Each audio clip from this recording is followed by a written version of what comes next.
WestJet flight attendants walk off the job. Flights canceled, travelers stranded. What's next for the thousands left in limbo this long weekend?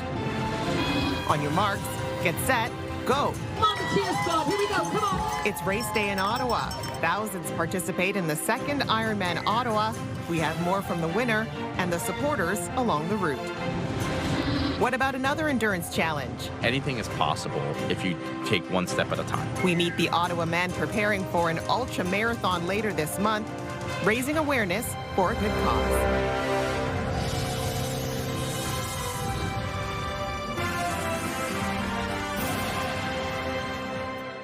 Good evening. We begin tonight with WestJet flight attendants on strike across the country. They're forming picket lines at all major airports as the airline says it offers what it believes it's the best deal, including wage increases. CTV's Kamil Karamali starts us off with why the union says it's still not enough. These have been the sights and sounds here throughout the day at Toronto's Pearson International Airport. Chants of solidarity, not only here, but echoing throughout all major airports across Canada as WestJet flight attendants went on strike overnight. Around 4,400 WestJet flight attendants walked off the job Sunday morning, grounding the airline's entire mainline fleet. It's all led to hundreds of flight cancellations and disruptions to most of the airline's schedule. WestJet says more than 250,000 passengers have been impacted. Both the airline and the union have been taking part in tense negotiations this past week.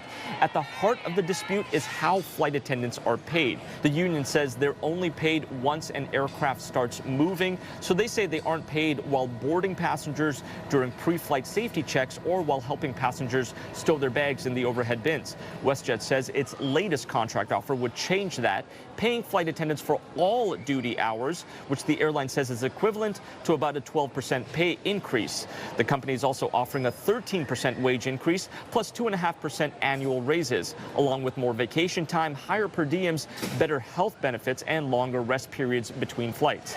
The union says that still doesn't go far enough. It argues the proposed pay for work before and after flights still isn't fair and hasn't said publicly what level of compensation its members would accept. We've had our priorities of unpaid work and getting a reasonable wage increase, but it's a comprehensive deal that we're looking to achieve, and that's something that our bargaining committee is evaluating at the table right now.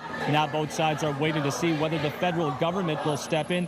Last year, Air Canada flight attendants were ordered back to work the same day they went on strike. Now they're waiting to see whether history repeats itself.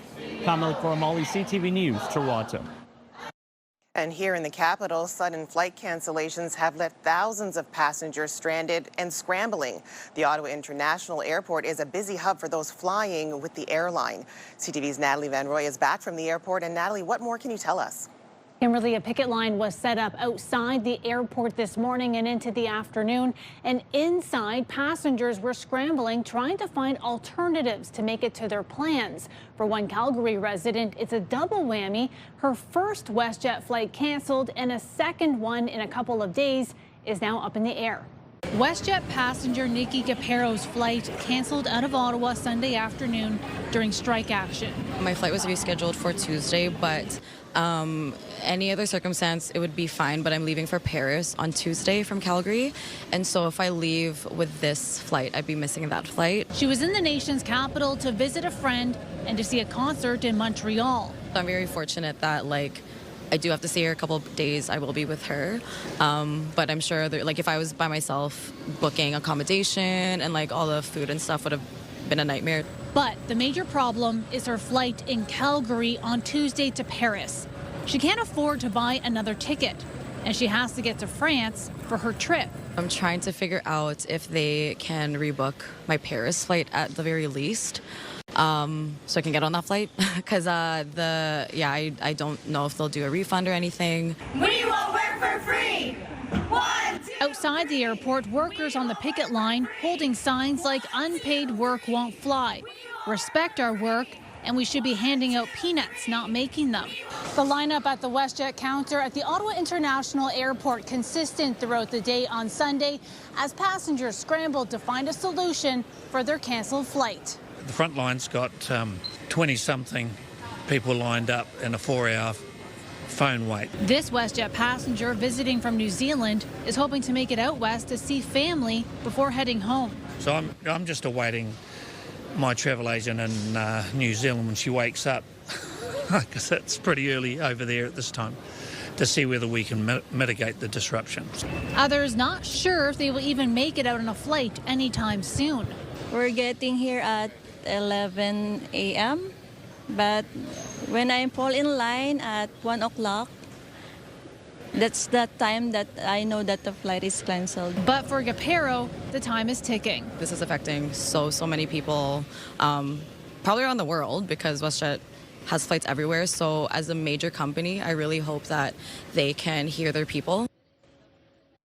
Nikki Gapero says she's even considering trying to fly standby to Edmonton and then somehow make it back to Calgary in time to leave for Paris. But overall, a very stressful situation, an unfortunate way to end a fun vacation in the nation's capital. Kimberley. Yeah, not fun for a lot of people who are stranded, right, Natalie? CTV's Natalie Van Roy reporting live for us tonight. Thank you. And stay with CTV News for continuing coverage of the WestJet flight attendant strike. For updates on radio, tune in to News Talk 580 CFRA and CTV News Channel at any hour. The Ironman Canada race day is here, and athletes from across Canada and around the world are in the capital to try their hand at one of the toughest feats of endurance there is. And thousands of supporters also came out braving the elements to cheer them on. CTV's Kimberley Johnson, one of them, joining us along the Ironman route, also looking to stay dry there on Wellington Street. Kimberley, how's it looking over there? Kimberly, it is raining, but that is not stopping these athletes. You can see them kind of moving behind me. The run is on right now. They're moving along Wellington, past Parliament Hill, down towards the Fairmont Chateau Laurier, where there are lots of people cheering them on, creating that motivation to reach that finish line at Majors Hill Park. The race started early this morning, 6 a.m., when those athletes hit the water.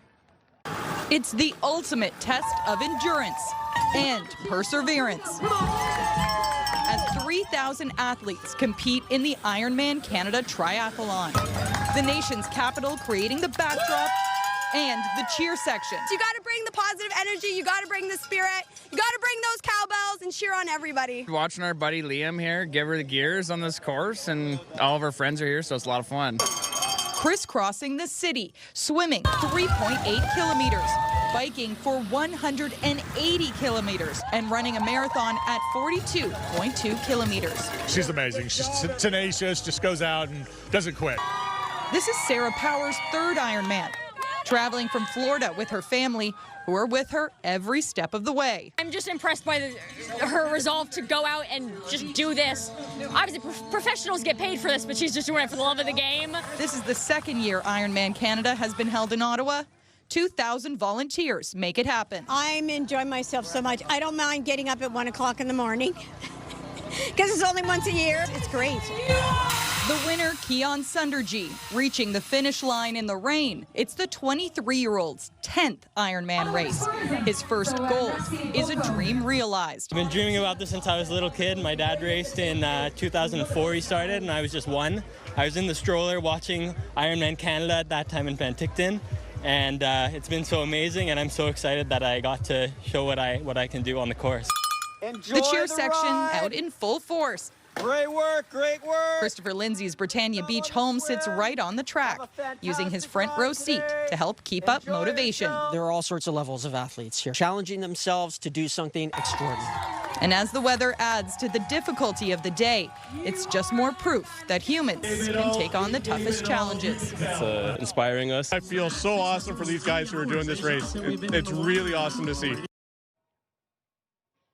Ironman says that Sunderji finished with a time of 8 hours, 26 minutes, and 53 seconds. Coming in second was Luke Evans, who won last year, just 11 minutes behind the winner. So competitors will be out for the next couple of hours. They have 17 hours in all to complete the race, with that wrapping up at midnight. Kimberly? So impressive. 8.5 hours. It'd probably take me 8.5 days to do that. Kimberly Johnson reporting live for us tonight. Thank you very much, Kimberly. And CTV Ottawa has extended coverage of the Ironman Canada Ottawa. There are more stories online at ctvnewsottawa.ca.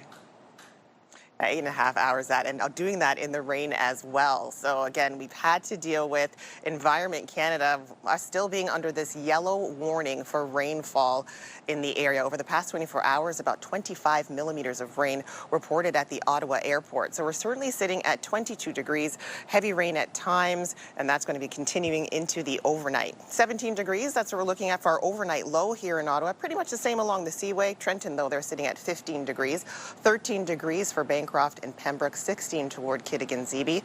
Overnight low of 13 degrees in Gatineau. Again, rain and showers right throughout the region.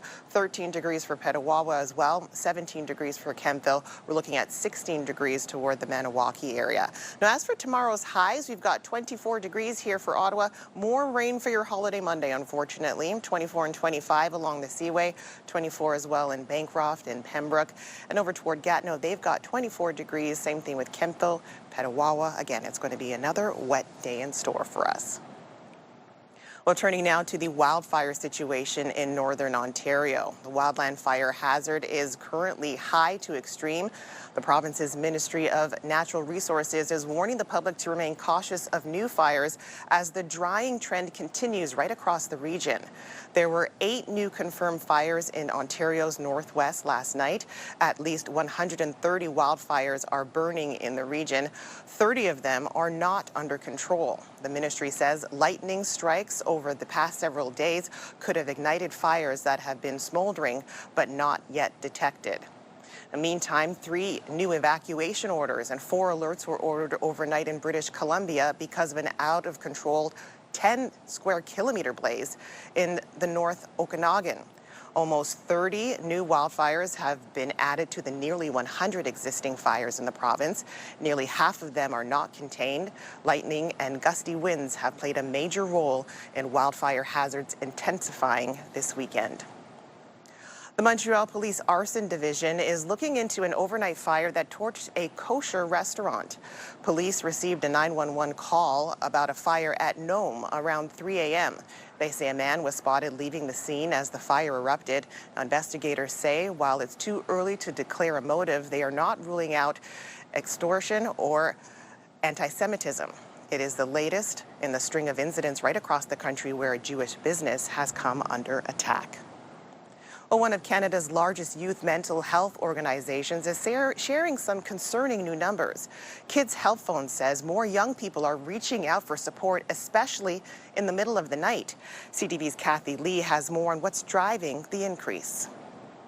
Like many young people, Anjana Sudarshan says life can feel heavy. Financial stress, relationships, school, work, just navigating life. And sometimes one of the hardest parts is helping someone else through theirs. I found myself alone in the middle of the night, navigating how I could support a peer that was facing a mental health crisis.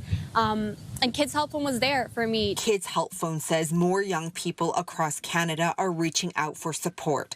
The increase has been significant, with overnight text conversations up 24% compared to last year. The nonprofit now receives a message about every 90 seconds.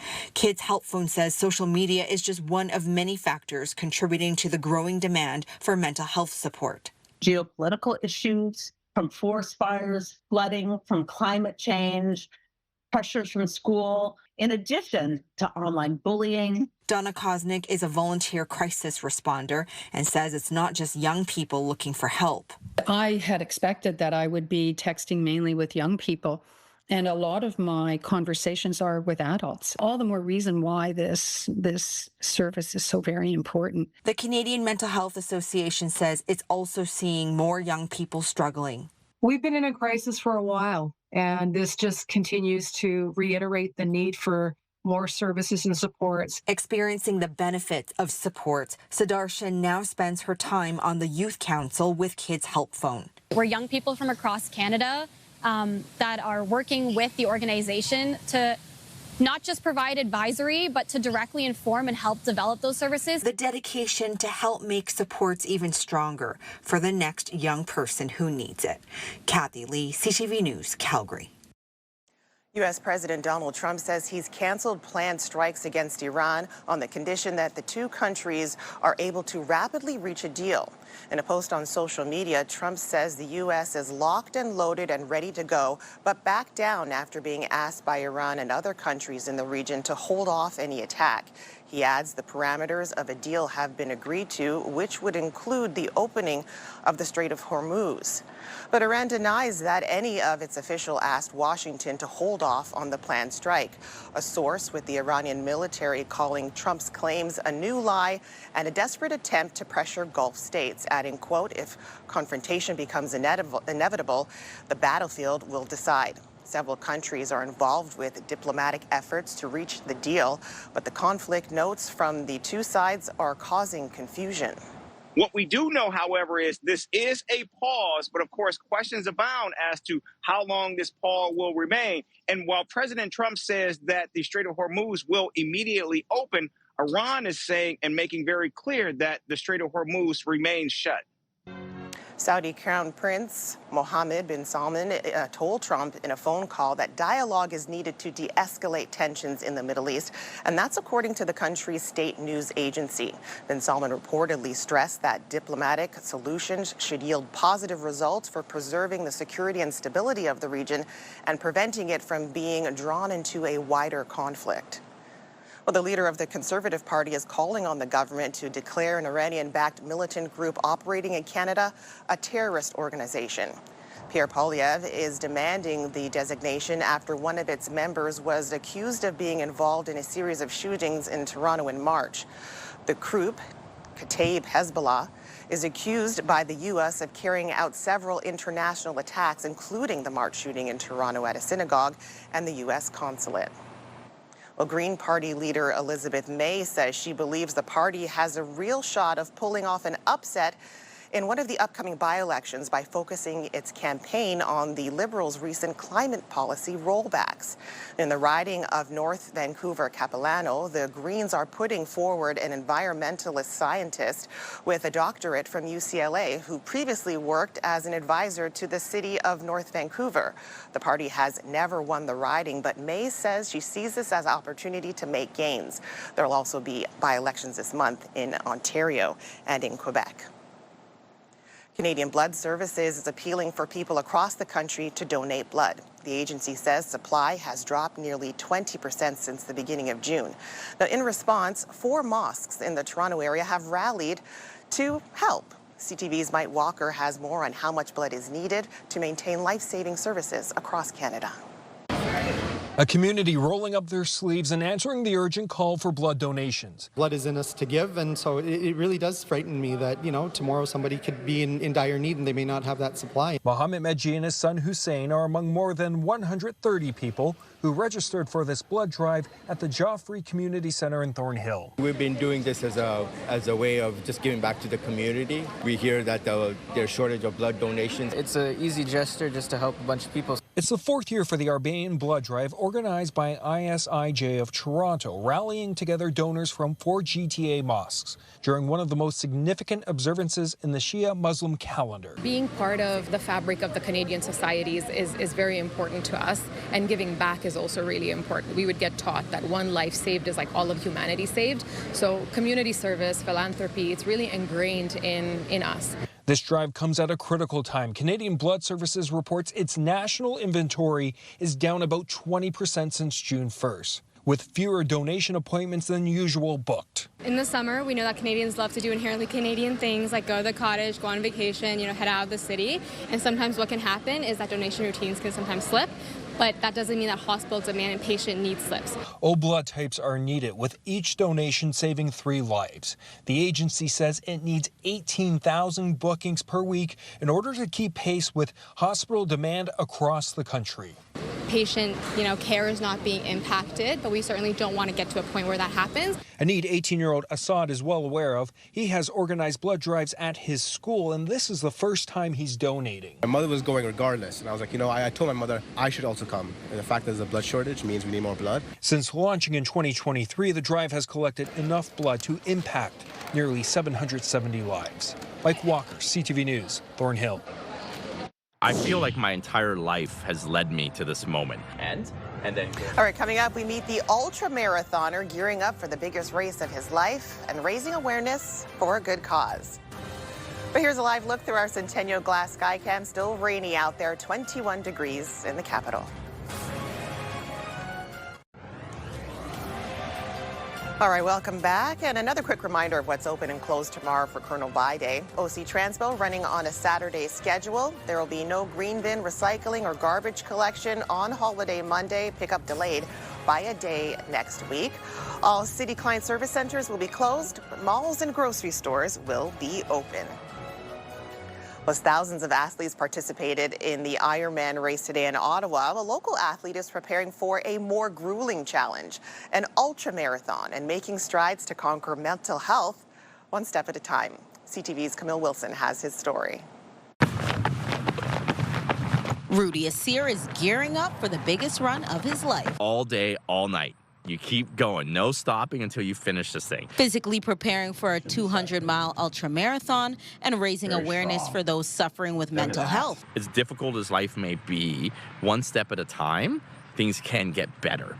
And the biggest thing is you're not alone. All the way through the Rockies. Starting August 10th, Asir will have 5 days to complete the 100-hour race across Alberta, something the endurance athlete has been training for. I've done a couple 100-mile ultramarathons in the past, and I just love pushing my body to seeing what it's capable of doing. This test is also a personal one for Asir, running the race to honor his sister, Martha. Unfortunately, mental illness got the better of her. She suffered from bipolar disease and really had a struggle and a hard time trying to get access to resources and things. Running the 200 miles, this is something that even me thinking about gives me chest pain. Dr. Quadro Karamanting, ICU physician at the Ottawa Hospital, says the mental health crisis is something he deals with on a regular basis in the intensive care unit. The amount of people that are coming in with self-harm, that commit suicide, and in some ways it feels like these issues are getting worse, especially for our youth. As an advocate for mental health, it's a test Asir is determined to finish and inspire others. Ultimately, the message is super clear that you're not alone, and if you need help,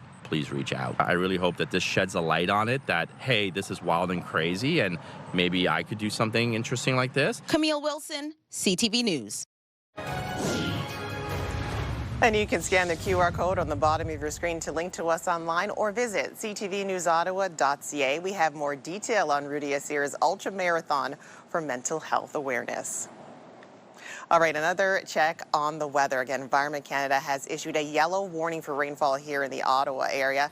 It's expected to bring upwards of 50 millimeters of rain in the capital today and tomorrow. Some areas could see as much as 100 millimeters of rain. Now, over the past 24 hours, about 25 millimeters of rain have already been reported at the Ottawa Airport. And Environment Canada says the heaviest rainfall is expected in the evening and in the overnight all across eastern Ontario. So we'll take a look through our satellite radar right now. Again, the storm, it's here. It's going to be with us for, again, probably until tomorrow afternoon before things start to ease off. Here's a look at what's happening across the country. In Fredericton, we've got lots of sunshine, 26 degrees there. Over toward Quebec City, they're sitting at 19 degrees with some rain. 21 degrees here in Ottawa, 20 in the Toronto area, 20 as well in Sudbury, 24 degrees, a mix of sun and cloud up toward Thunder Bay. In Winnipeg, 30 degrees with overcast skies. In Regina, 27 degrees sunshine, 23 overcast skies toward the Saskatoon area. And in Calgary, they're sitting at 21 degrees, 20 degrees toward Vancouver. But look at that, 14 degrees with some rain toward the Edmonton area. Here in Ottawa, we have rain continuing overnight. 17 degrees will be the overnight low, and then 24 degrees with periods of rain for your holiday Monday, Carnival Day. Over toward the valley, pretty much the same conditions. They're looking at heavy rain overnight, 24 degrees the high, but again, rain right throughout today and tomorrow. Along the Seaway, 17 degrees, 24 degrees will be the high, 17 degrees, that's the overnight low though. But again, same conditions that we're looking at all across our region. Now for how the week is shaping up, your holiday Monday, 24 degrees with off and on showers that we're looking at. Then on Tuesday and Wednesday, some sunshine coming out. We could see 28 degrees on a Wednesday, then some more rain to round out the rest of the week. Again, the mid-20s to the high 20s, averaging out the week as well. So it looks like we're going to see a little bit next week of what we already saw this week. Well, a school in southwestern Ontario is demonstrating what an over-reliance on international students can do to a post-secondary institution. And as CTV's Michael Sapario tells us, the situation has exposed the school's shortfalls and the lack of post-secondary funding across the country. It's a story of academic boom and bust. Kitchener's Conestoga College now struggling with a $32.8 million deficit. They lean a lot on the international students. In fiscal 23-24, Conestoga posted a $252 million surplus, thanks mainly to international students who pay more. But with Ottawa limiting the number of those visas, enrollment dropped last year by nearly 55%, leading to cuts and layoffs. The recent changes we've seen have really pulled back a bandage that was over a funding system that hasn't been working for a long time. 2 years ago, the former immigration minister cut the number of international study permits, in part to address affordability. The international student cap is here to stay. And to a degree, it worked. According to StatsCan, the number of international students dropped, down an estimated 36% in Ontario, 24% in British Columbia, and 17% in the Prairies, though its impact on affordability has been less noticeable. To say that it's merely a matter of a bunch of foreign students coming in the last few years post-COVID is a little bit too simple. And with less international money, the funding gap for post-secondary education across the country has been exposed. The amount of provincial funding or grant funding that has gone into these institutions has remained flat. A reality that has an impact on Canadian students today and the economy later as international students turn to other countries for their education. And if we're going to survive Trump, we're going to need engineers and entrepreneurs to come here and help us build our electrical grid and pipelines and new businesses. We should also note in the case of Conestoga College, its budget shortfall has also led the provincial government to now take over the college. Michael Serapio, CTV News.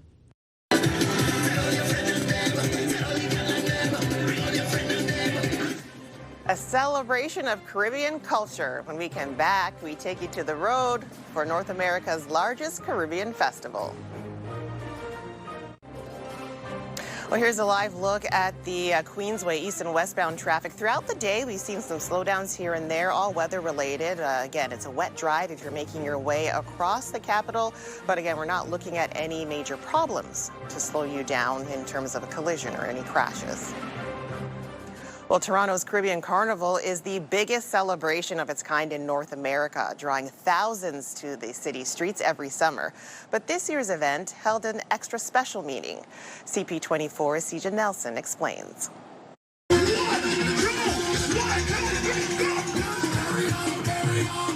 The sounds of soca echoing across Toronto's lakeshore.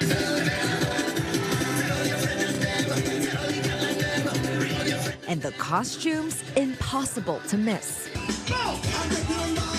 Now in its 59th year, the Toronto Caribbean Carnival is the largest celebration of its kind in North America. Organizers say more than 1 million people take part throughout Carnival weekend, but bringing it to life takes months of preparation. A good 160 hours plus, working a 9 to 5, then straight to the camp, some days up until 2-3 o'clock in the morning. I'm running on 27 hours of no sleep right now alone, but honestly, it was all worth it. But it's a lot of work, lots of logistics, lots of, planning ahead, time management. It's easy to admire the feathers and the beads of this beautiful costume, but the people wearing it see history. With today's parade falling on Emancipation Day, it is a celebration of freedom, resilience, and Caribbean heritage. The Carnival was born in protest, but also in the joy of freedom. And so we are embodying freedom right now. We want them to understand that our ancestors have fought for our freedoms, and this was a way of them celebrating. And we're looking forward to taking the torch, passing it on to the younger generation. And if today's youngest revelers are any indication, Carnival's next chapter is already well underway. Sija Nelson, CP24, Toronto.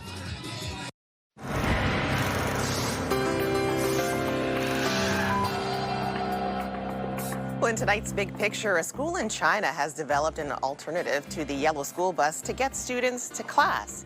This Chinese Sky School bus cuts commute times down from 3 hours to about 30 minutes. The route uses a 268-meter high cliffside elevator paired with an aerial cableway system. Now, the airborne gondola was constructed to take students from the bottom of the valley to a school at the top. All right, now to some other stories you need to know right now. Le Grand Feu du Casino Lac Limy's friendly fireworks competition continued last night, kicking off with the home team's light show.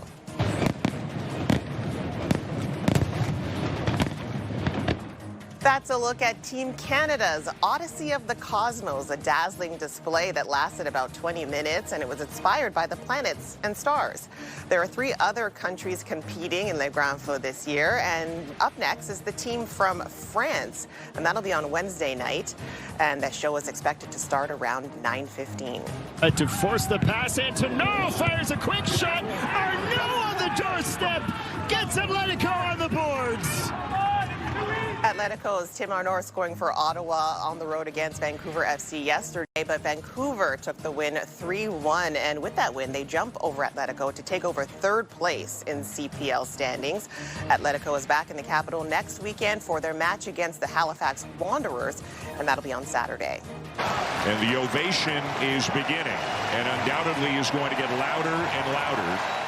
Well, it was a day of mixed emotions yesterday for Jays fans, as this might have been the last time fan favorite Kevin Gausman suits up for Toronto. Now, no one knows for sure if the team will be sellers ahead of Monday's trade deadline, but Gausman is a free agent and expected to be on the move. The 5-year Blue Jay has expressed his family's love for the city as well as for Canada, but also understands that baseball is a business.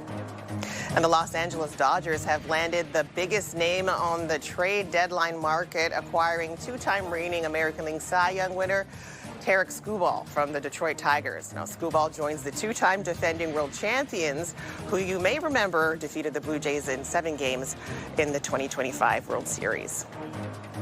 Well, a former marketing chief for the International Olympic Committee says FIFA President Gianni Infantino's leadership has become radioactive, and that his decade-long run at the top of world football could be coming to an end.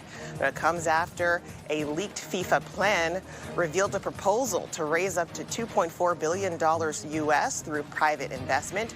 UEFA and CONCACAF have also voiced concerns over his leadership.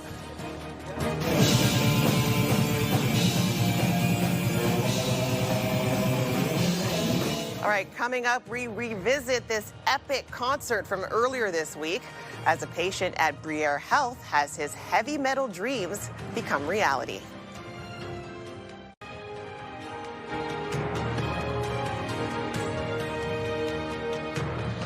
Well, in case you missed it this week, heavy metal dreams have come true for a 27-year-old patient at Bruyere Health. But as CTV's Peter Sperling tells us, he didn't go to the concert. It came to him instead and left a lasting impression on everyone involved. It's music you typically wouldn't hear in a hospital. But when 27-year-old Bruyere Health patient Tim Berry asked to experience a heavy metal concert, Bruyere's health chaplain stepped in. It's not unusual for us to think outside the box, but heavy metal was never on my playbook when I started here. Tim, medically unable to go to a concert, so the concert came to him. It was a beautiful thing. Ottawa's Dominion Tavern putting everything together needed for the show, and for free. We found a band, I found a lighting and sound technician, and I had all the equipment just right here waiting to go. The lights, the sound, all the gear adding to a top performance. Of course, a heavy metal band can get loud, so to be respectful of Tim's neighbors, the concert was held here in a hospital boardroom. If you're going to do a heavy metal show, you got to give them the full 100%. You can't, dial it back. You got to take it to 11. Canadian power metal band The Scepter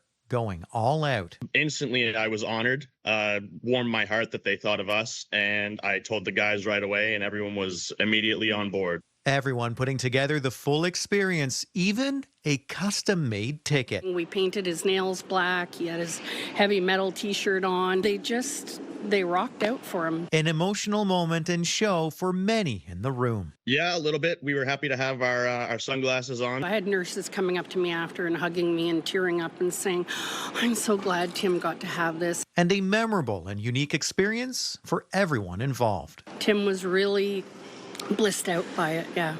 Peter Sperling, CTV News. As the federal government works to prioritize high-speed rail construction, many local leaders in Western Ontario are calling for major investments in high-performance rail instead. CTV's Brian Bicknell explains the difference.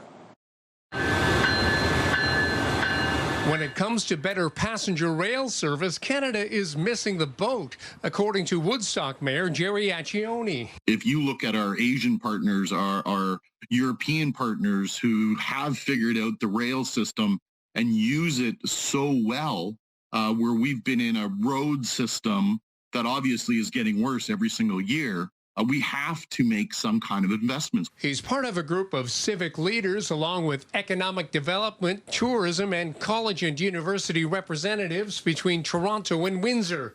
They're calling on the federal and provincial governments to invest in high-performance rail. Now, high-performance rail differs from high-speed rail in that instead of just focusing on faster trains, it aims to create a regional integrated network with more frequent service between cities. We know that there are international companies that are looking to relocate to regions that have that kind of integrated mobility networks. Tyler Sutton, London's manager of intergovernmental relations, says the timing is right. We're pitching this as another nation-building project that will do significant things for us here in southwestern Ontario. Sarnia's Mike Bradley is not part of the high-performance rail group. The longtime mayor has advocated for better via rail service for decades. He points out one major snag in the plan. CN controls the tracks. And as long as they control the tracks, we have examples in Sarnia all the time. Passenger train service is delayed significantly, and it makes it unreliable for people to use. Until that changes, nothing substantial will happen as it relates to reliability. The group is proposing extending the sidings along the corridor track. That would allow more often CN trains to pull over and allow via passenger rail to move through. There's also a call for restoration of passenger rail service between Windsor and Detroit. It would include a Canada-U.S. port of entry at Windsor, connecting to Detroit and Chicago, giving passengers access to the Amtrak network in the U.S. Brian Bicknell, CTV News. When you look at the fashions and the artwork and the blurriness of the picture, it shows how long it's been. Well, still to come, 50 years later, Montreal remembers its historic Olympic moment on the global sporting stage. Get the latest live local breaking news. Sign up now for our morning and evening CTV News Ottawa newsletter. The best local content from CTV News, Your Morning Ottawa, and News Talk 580 CFRA.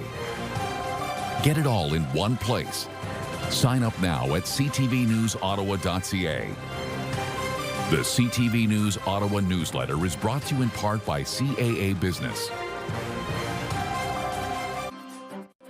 When I received this invitation for the Olympics to celebrate the 50th anniversary, and I saw the meeting with the Nadias, it was so unique. The queen of the 1976 Olympic Games, Nadia Comaneci, is back in the city where she made history. Outside of the Olympic Stadium in Montreal, there was a meet and greet called the Great Nadia Gathering. It was between the Olympic champion and other women also named Nadia. Her perfect Olympic performance 50 years ago inspired many Canadian families to name their daughters after her. A call was put out for everyone named Nadia, born between 1976 and 1978, to attend, and in the end, 50 Nadias were chosen. And 50 years ago this weekend, the 1976 Olympic Games were wrapping up. Half a century later, a new exhibit is now open with a look back at the Games, not just for sports, but for the cultural impact it had on the city and the country. CTV's Kelly Gregg takes us on a tour and speaks with some of the athletes, including a silver medalist from Ottawa. Welcome to 1976. From the sporting events to the fashions. And yes, the 70s were in full swing. And even the souvenirs, like this Olympic hairdryer for the fan who has it all. When you look at the fashions and the artwork and the blurriness of the picture, it shows how long it's been. The McCord Museum's new exhibit is like a time capsule. And for the athletes who were there, it's a leap down memory lane. There were 72,000 people. When I was called for my jump, total silence. You could hear the raindrops. And when I went over, total explosion. And that's not something that happens every day in life, so it was very, very thrilling. Moments like Nadia Comaneci's perfect 10, which she got to relive. For members of Team Canada, it was an opportunity like no other to compete in front of the home crowd. And the tip of the Canadian flag caught the light of the open stadium, and this roar went up. I've never heard before, and it just gave me chills then and still gives me chills when I think about it. The exhibit explores how Montreal got the Games and made it their own. It doesn't shy away from the struggles and showcases sport along with culture. I think it tells the world who we are as Canadians, that we have values, that we're good partners, that we can be trusted, that we believe in integrity, we believe in fairness. We're winning medals left, right, and center. And a lot of it has to do with what happened here in Montreal in 1976. And to cap it off, a piece of modern Olympic history.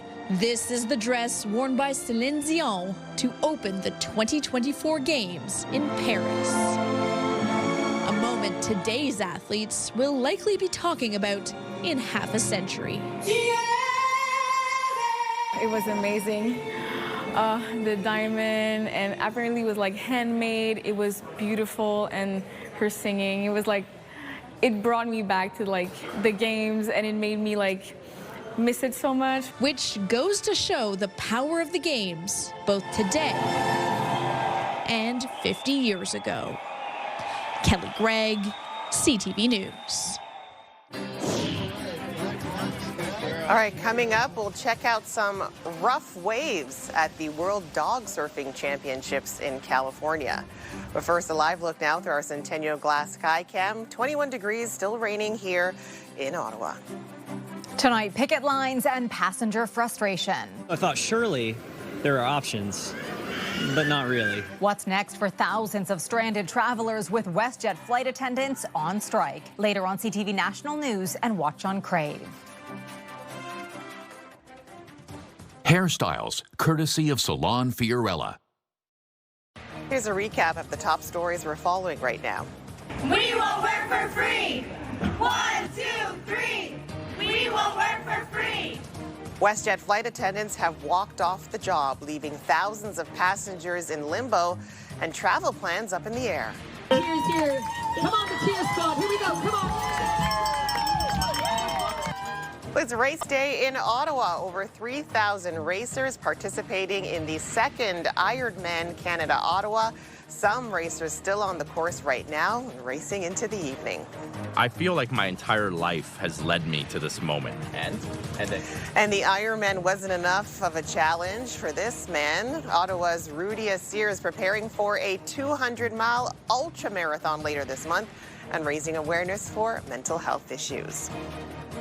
All right, now we'll have a final look at your wake-up weather and your 7-day forecast. 18 degrees we're waking up to for your holiday Monday, but we do have some rain and a risk of thunderstorms in the overnight hours continuing into Monday. So it's going to be a wet, long weekend for us on Colonel By Day.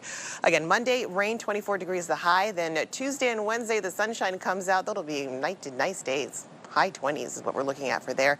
But then some more rain for the rest of the week. Looks like Thursday right through to Sunday, we have about a 40% chance of showers, on those days. Well, a popular surfing competition in California is attracting a different breed of competitor and a chance to take on some rough waves.